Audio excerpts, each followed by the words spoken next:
So our next speaker is Dave Lindenmuth. He is with the Renewable Natural Gas Services Director at EcoEngineers. He spent more than 15 years in the energy industry with varied experiences working in natural gas, power generation, and renewables. His roles have included renewable project development, corporate business development and acquisitions, and sales and marketing, and plant operations. Today, Dave is going to talk about renewable natural gas on farms with us this morning. Welcome, Dave. All right. So good morning, and appreciate the introduction. It's been a little bit of a crazy morning, so made it just in time. I appreciate the patience there with the Purdue team. So yes, I'll go to my first slide. I'll talk real quickly about who EcoEngineers is and how I sort of reached the role that I'm in at EcoEngineers, because those two stories kind of go together. EcoEngineers is really a independent consultant, an engineering and audit firm. We don't design or build anything. What we do is independently consult with renewable fuels producers, renewable fuels consumers, and project developers to essentially bring a 360-degree approach to the renewable fuels space. And really it starts with something that's core to EcoEngineers, which is education. We've conducted more than 450 Eco-University workshops, which help to train people on regulations like the US EPA Renewable Fuel Standard, the California Low Carbon Fuel Standard, and all the compliance activities that go along with those. We also have a regulatory engagement team that works with developers and project owners to engage with regulators and help navigate and sort of communicate between the two parties if there's new project concepts, if there are changes in technology and other things, to sort of engage with the regulators and understand policy and where it impacts projects. We also have a significant life cycle analysis team, which we'll talk about in some of my slides, which the alternative term for that, or the product of life cycle analysis, is carbon intensity. And we'll talk about why that's important and why it's a growing field beyond renewable fuels, moving into things like textiles and food manufacturing and all sorts of other processes where people want to understand the carbon impact on the entire life cycle of a process. And then the asset development team, where I work on that team, as well as being an account manager for accounts working in the renewable natural gas space. We help really bring projects from concept to construction. Like I said, we don't do the design or engineering of it, but everything from the regulatory aspects, regulatory due diligence, and helping project developers really navigate the space and understand how they bring a project from an idea all the way through to funding and construction. And then that's sort of where the next piece of our business comes in, which is the audit piece, and making sure that once projects are up and running and registered with the different programs, whether it be voluntary carbon markets or these regulated transportation markets, that they're able to continuously generate credits that are valid and can be audited and meet the criteria of the program long into the future. My background, that was a great introduction. Essentially, a number of years ago, I worked for UGI Corporation, which is a large multinational energy holding company. They own AmeriGas, so most people know that brand name. So they own that propane business in the United States. They also own an international propane business. And then domestically in the United States, they have two gas utilities, one large gas utility in Pennsylvania, and then they recently acquired a second gas utility down in West Virginia. And then they have an unregulated natural gas business where they sell and market natural gas and electricity contracts to commercial and industrial customers in the Mid-Atlantic and Northeast. And as I worked at that within UGI in the natural gas division several years ago, they started a process of building a renewables portfolio within the business, and that renewables business really was a renewable natural gas business, and that's how I engaged with EcoEngineers a number of years ago, really, I started with one of these workshops, and they helped me understand the business. I had some background. My background is chemical engineering, so I have an understanding of the processes and how to process gas. But they really taught me the regulatory side of this, and ended up using all of their services as we grew that business and acquired assets, and were generating these credits. And so at the beginning of 2022, had the chance to join the team and make this my full-time job to help other companies build renewable businesses and primarily renewable natural gas. So the agenda I have for today is really to talk about just at a high level where manure-based RNG projects have come from, what have they done historically, and where are they going today. In the United States, it's obviously a growing portion of the renewable space, but they also have had, these projects have had a long history in Europe of being successful. We'll talk a little bit about carbon intensity and why it's important, and why it's very important on farm projects or manure-based projects. We'll also talk a little bit about project basics. Where would you start with developing an RNG project if you have a, even if you're just looking at potentially building or upgrading a digester? How do you take that from a manure management practice to an actual RNG project? We'll talk a little bit about the RNG markets and what are the different credit programs, and also the other spaces where customers and buyers are looking for RNG, and what does that look like into the future. And then really just a quick run through project feasibility and how would you actually get started and really initiate a project if interested. And I'm going to leave time for questions at the end. I prefer this to be interactive. If people have things, please let me know, and we can stop and take questions. I see we have some in the chat, so maybe those are from previous. Sorry, if there are any, just let me know. So manure-based RNG projects, historically, renewable natural gas projects, start with biogas. So that biogas has to be generated from something. Primarily, projects are either wastewater treatment or industrial waste type projects, municipal waste projects, that go to landfill, or that are coming from agricultural waste. And in the United States, the agricultural waste projects, like I said, have been developing rapidly, most recently because of the California low carbon fuel standard. But those projects have been in place and have been successful in other countries for a long time. Historically, projects in the United States were landfill projects where there was significant amounts of methane being generated from the landfill. The landfills, to control odor and emissions, would build wells or dig wells into the landfill field, collect the biogas, and traditionally had taken that biogas and run it into power equipment and generated renewable electricity to put on the grid. And one of the reasons for that is that capital and upgrading process is relatively inexpensive compared to the alternative of an RNG or renewable natural gas project. One other alternative was that gas was collected and maybe had some minor processing done to it, and was sent to essentially what is called a medium BTU project, where the gas was used for boilers or other heat sources, and didn't really need to meet high quality standards. Recently, because of the US EPA RFS program and the California programs and the other growing LCFS programs, there has been a shift to move a lot of this biogas that's produced into a renewable natural gas project. And that takes additional capital to take the biogas that generally is a mixture of methane, carbon dioxide, and then some other gases depending on the source of the biogas. That needs to be cleaned, and essentially the CO2 needs to be separated from the methane.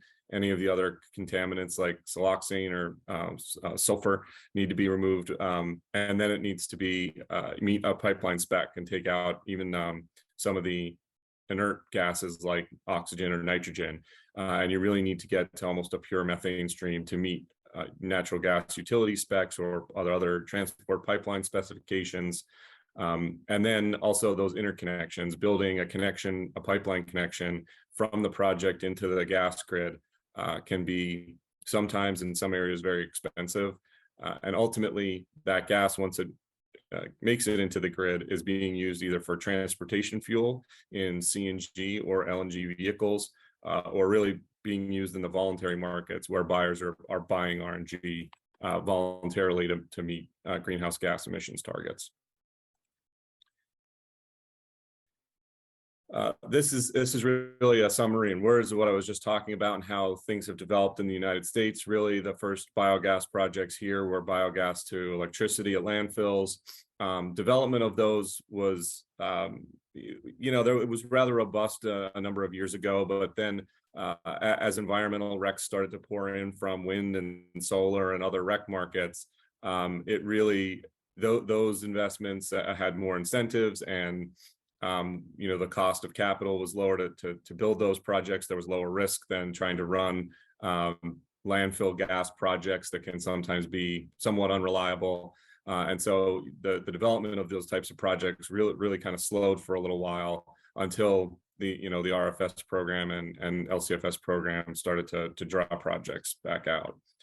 There were other smaller projects on farms, which were generally limited to smaller farms where they may have done covered lagoon type digesters and maybe got some grant money and did some small CHP where they would generate electricity and heat for the farm. But really it was focused on a more of a holistic approach at a farm location that may be constrained from a power perspective or other expensive commodities.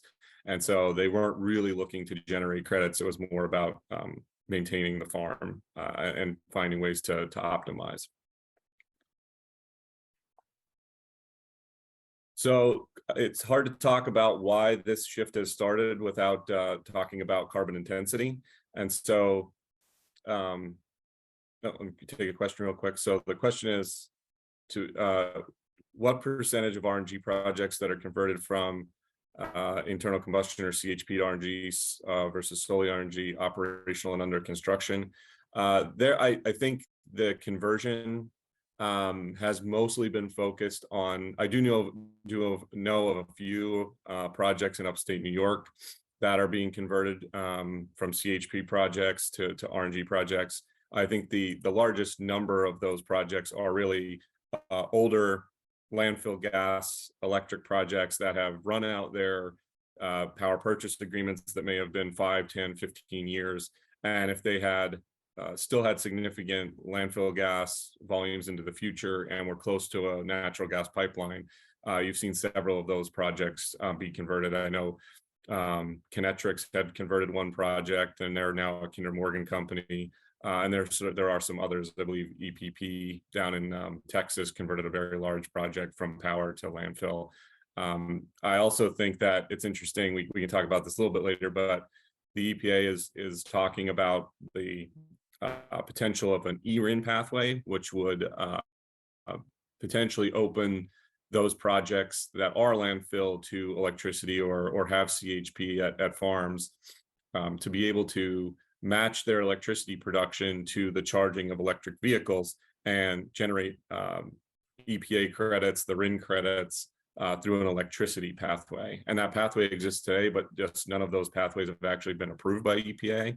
But there's a lot of rumors and speculation that in November we'll get some guidance on how those pathways might work. So I think you may actually see a pause of projects where there's electricity being generated at the moment, if they haven't started development, to see where that electricity pathway pans out. So carbon intensity, I'll cover the basics real quick, but essentially carbon intensity is really looking at the life cycle carbon impact of a fuel.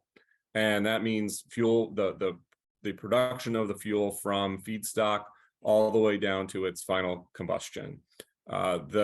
The most popular, most well-known of these models to measure carbon intensity have been the Argonne GREET or the California GREET models. And they're really were built really to measure the emissions of transportation fuels and be able to compare one transportation fuel to another when examined, like I said, from feedstock all the way down to ultimate combustion in a transportation vehicle.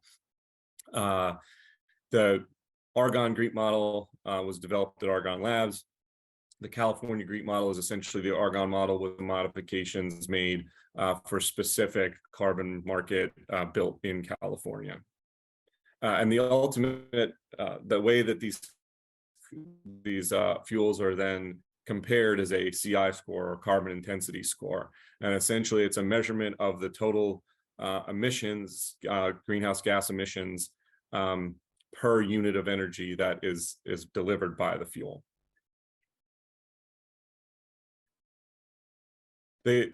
Beyond just measuring the carbon intensity of transportation fuels, as I said, there's a growing practice of measuring carbon intensity across other production pathways, such as food production, textile production, just anything where there's a process of putting energy into something to have an output. You really can measure the carbon intensity, and in some models even look further than that and really try to pull in co-products, social impacts, and other things. But it's a comprehensive look at the life cycle of a fuel.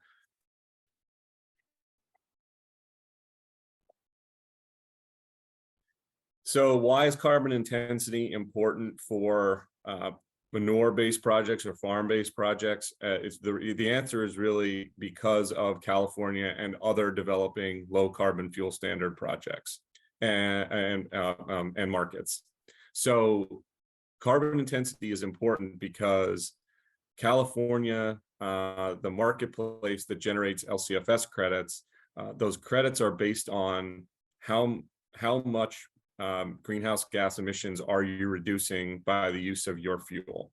And at farm-based projects, California had problems where dairy lagoons and manure lagoons that were filled with manure, after certain number of feet down, you start to have anaerobic digestion in those lagoons. Methane is formed, and methane bubbles through the lagoon and into the atmosphere. And methane is a much more potent greenhouse gas even than carbon dioxide. And so California really had a focus on how do we incentivize farms and other entities to fix this problem. And one way was to integrate those projects into renewable natural gas projects. And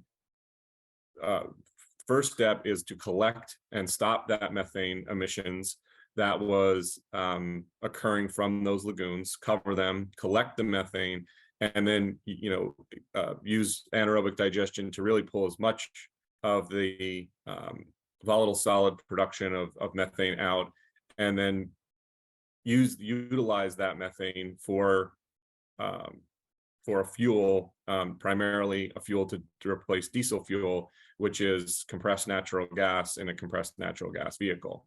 And you can see this chart here from CARB that measures the different fuels that are being delivered into California to lower their overall carbon intensity or greenhouse gas emissions from transportation. And you can see that bio-LNG and bio-CNG, the important part is they are the only bars, and electricity a little bit, but I'll explain why they're negative. But those two bars are really the only place where you see a fuel that has a negative carbon intensity. And the way that projects achieve that is by getting a methane avoidance credit.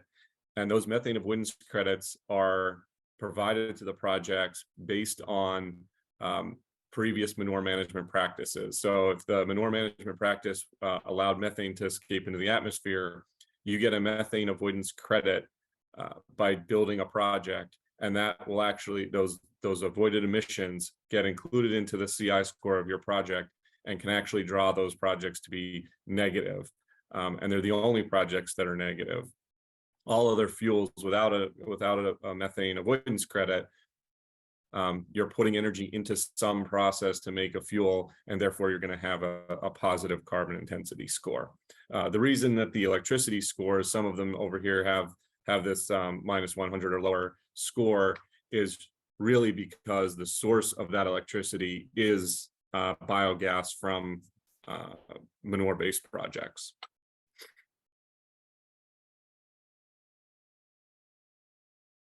So a quick run through of renewable or of the CI scores that we see within California, and you can see the variation here in what I was just talking about, how landfills will have generally a score of 30 to 60, wastewater treatment plants a little bit lower.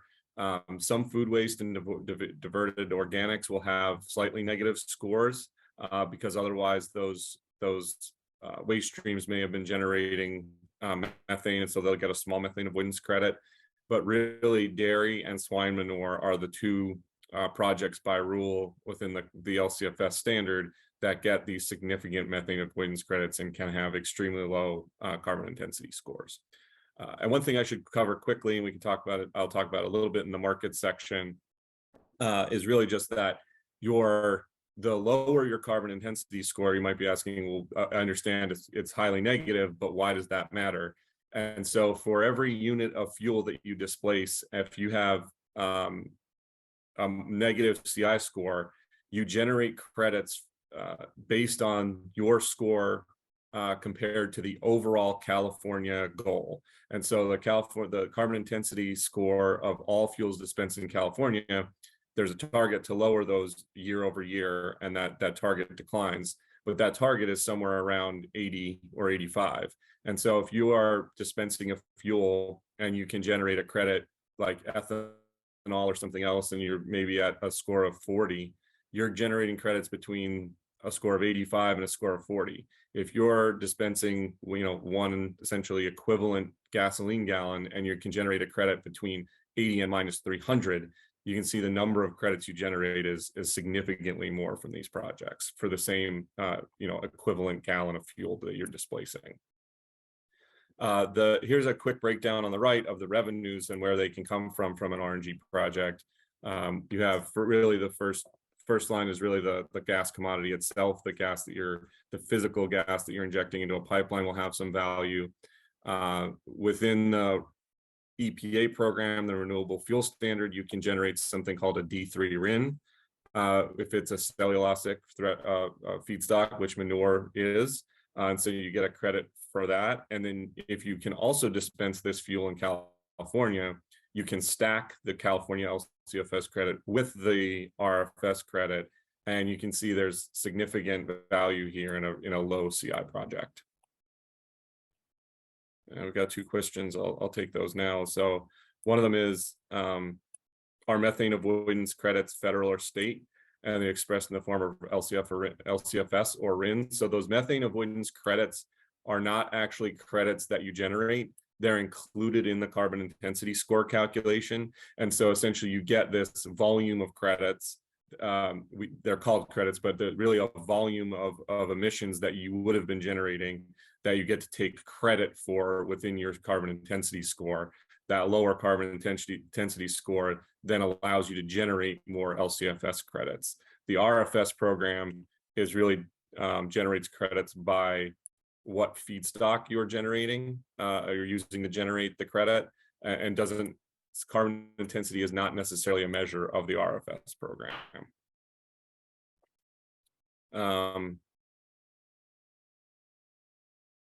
So the value of credits, do they change based on, they really do change for many reasons, most of them regulatory in nature.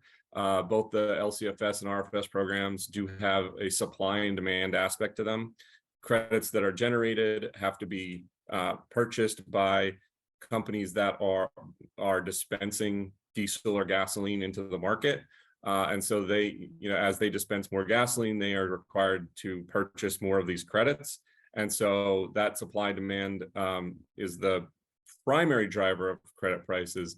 But those supply and demand forces are really driven by, the demand is really driven by regulatory practice by the EPA or by CARB. And so it's not as simple as just supply demand economics. A lot of it is the regulatory changes. The percentages on the right are really just showing, and they're not necessarily, they will change day to day based on those credit prices, but it's really just showing the relative value of how much revenue you get from each one of these credit programs. I'm going to cover this slide real quick, and I can take a look at the questions.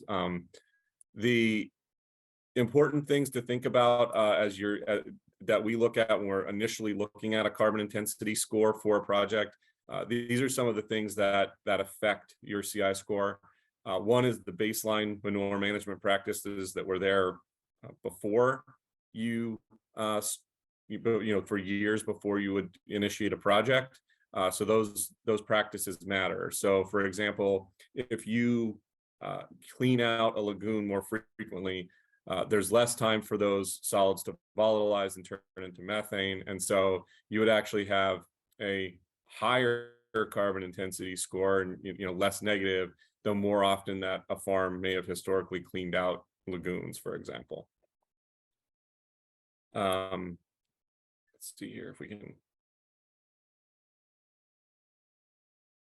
Is there more? So one of the questions was around current data on the CI value of RNG. It varies daily with the credit price, and so we do have a service where we email out credit pricing for both the EPA RFS and the California LCFS markets each day. Actually, the California program has a cap near $215, I believe. It was trading there or close to that number 2 or 3 years ago. Because of the advent of and really more supply of credits from renewable diesel in the recent 12 to 18 months, we've seen that credit price decline from $200 a metric ton down to where it is today of between $60 and $75 a metric ton. So because those credits just trade on a daily basis, and they're they do change based on the number of credits coming into the market, we've actually seen a relative drop in the California LCFS value for these projects. And how long are CI scores valid for? Generally, CARB has communicated that a CI score, your baseline CI score, when it's measured to apply for a project, will get you close to what your CI score will be on a continuous basis. But that CI score is essentially measured throughout the life cycle of the project. So you're consistently measuring how much energy, natural gas, heating, electricity it's taking to run your project. And so your CI score will vary by generally, a couple points each month or quarter when you report data to CARB. And that's an ongoing process that you have to do with CARB throughout the life cycle of your project. Those baseline manure management methane avoidance credits are essentially good for 10 years.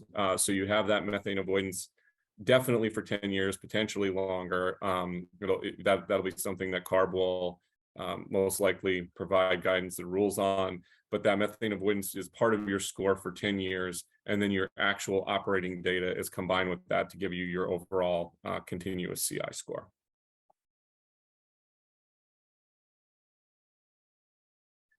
So the question is the purity of RNG evolving due to technologies such that CI score overall is improving?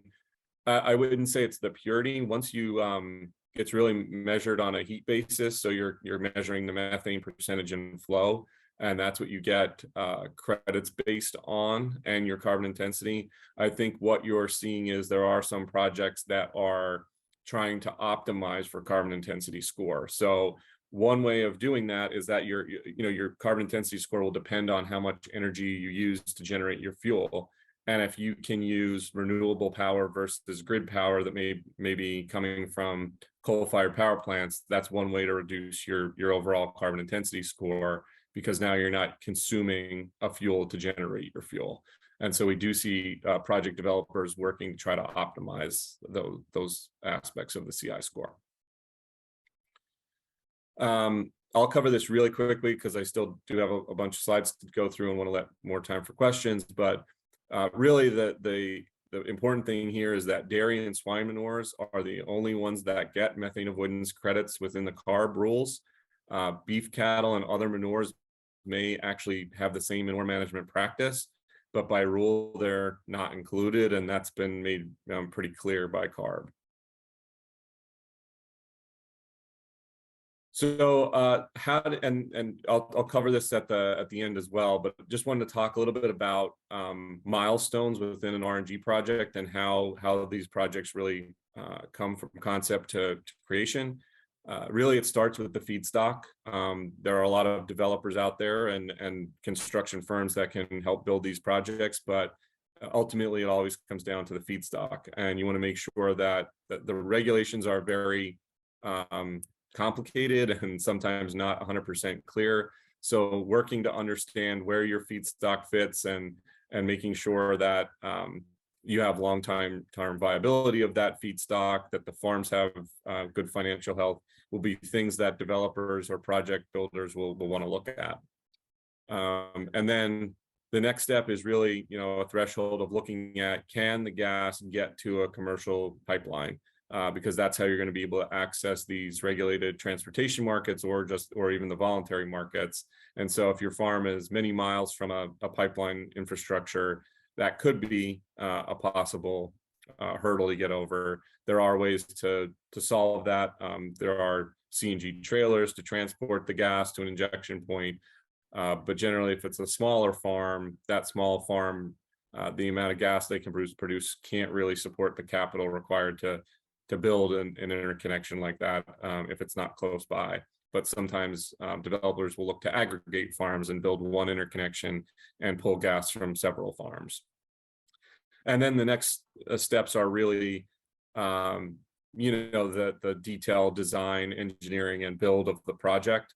Again, these projects have continued to be refined, and there's technology that's been used for many years to upgrade biogas from digester to pipeline quality RNG, and pipeline companies are becoming more and more comfortable to participate in these and allow RNG to be injected into their systems. And so generally, it's meeting gas quality specs and finding equipment to do that is not a challenge. It is potentially a challenge that you might be waiting 60 weeks for some of that equipment to show up. But the equipment and the process is pretty well defined. And then the last thing I would say on this is just really designing for compliance. For the long term, you want to make sure that you are collecting the right data to provide to these regulatory agencies to continue compliance and make sure that you're generating valid credits into the future. Because the last thing you want is to have a project invest millions of dollars and have to stop or retool to move a meter and have invalid credits because they weren't collecting the right data for a number of months. It's an expensive mistake. There are benefits to the farm. This is not just a benefit for the developer. I've been to several of these projects and seen farms participate in lots of different ways. Sometimes they participate economically. They'll sometimes want to contribute capital or be part owners into the project. Other times they're very happy with improving their manure management practices and turning that biogas from the digester over to the developer and having really a clean responsibility cut there. But generally, there are many improvements on the farm.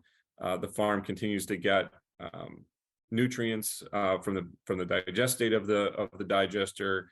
It improves odor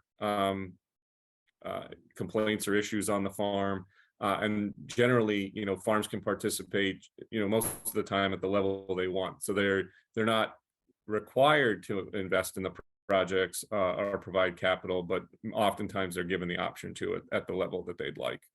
And again, they have sort of a circular digestate economy here, where the liquid will be used for fertilizer, but with less runoff, and then the solids are returned back to bedding at many dairy farms.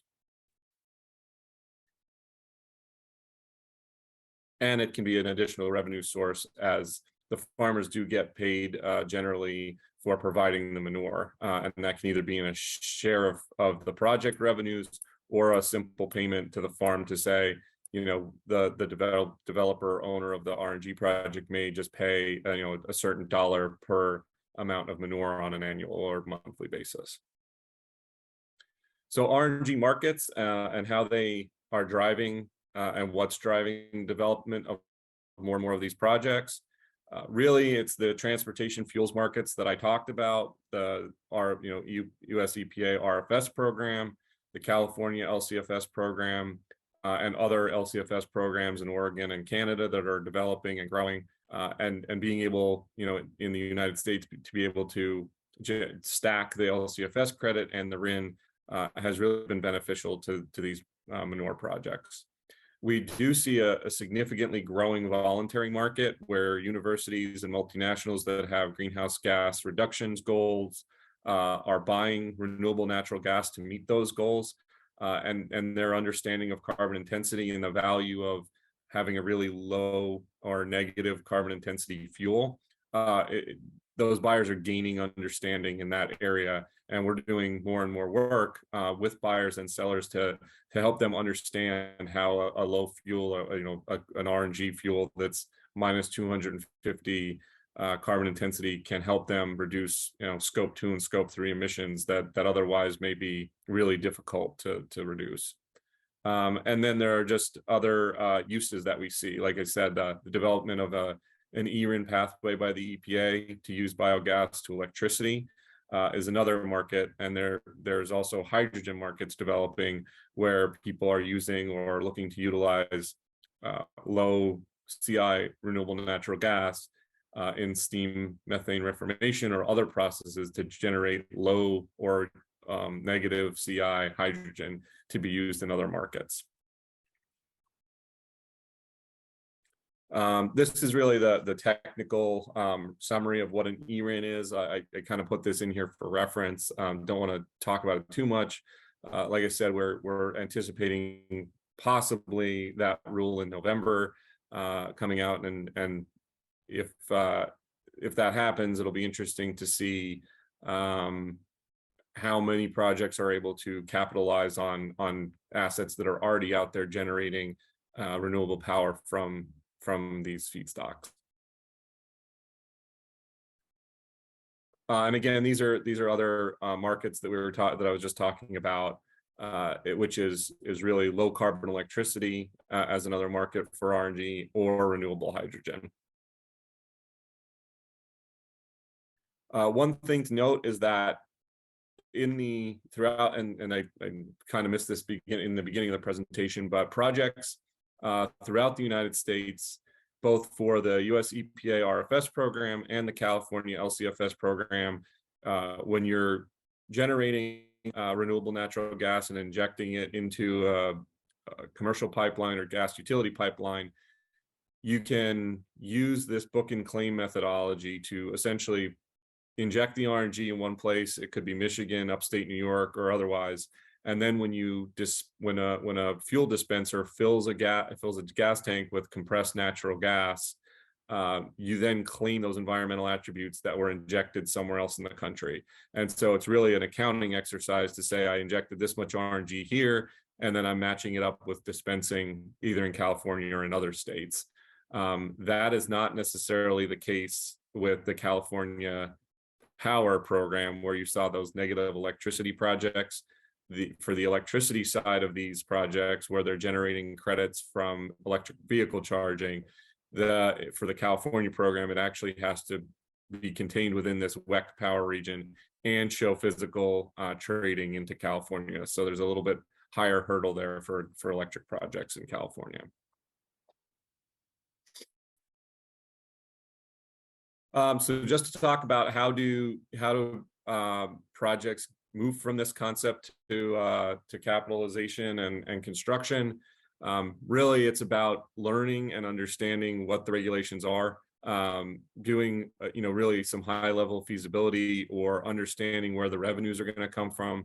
And to someone's questions earlier, how do you predict or forecast or value where those revenues are going to come from in the future if those prices change every day? And so really understanding where your project fits compared to other projects and the other fuels that are out there, and understanding what's the long-term viability of these transportation carbon credit markets, and where do we think that they will trade in the future, because that will significantly impact the value that projects are able to achieve.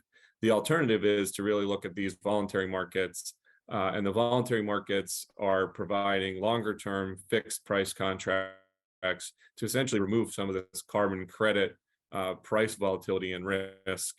And really those are, long-term contracts that generally come from pretty good credit counterparties, because they're big multinationals or utilities or other entities seeking to capture the greenhouse gas emissions reductions from this fuel. So it's a really good market to look at. There's not a clear place to just go find those counterparties. So some of that takes some work to try to go out and match the supply to the demand. And one other note I would just say before I take more questions would be, on a manure-based project,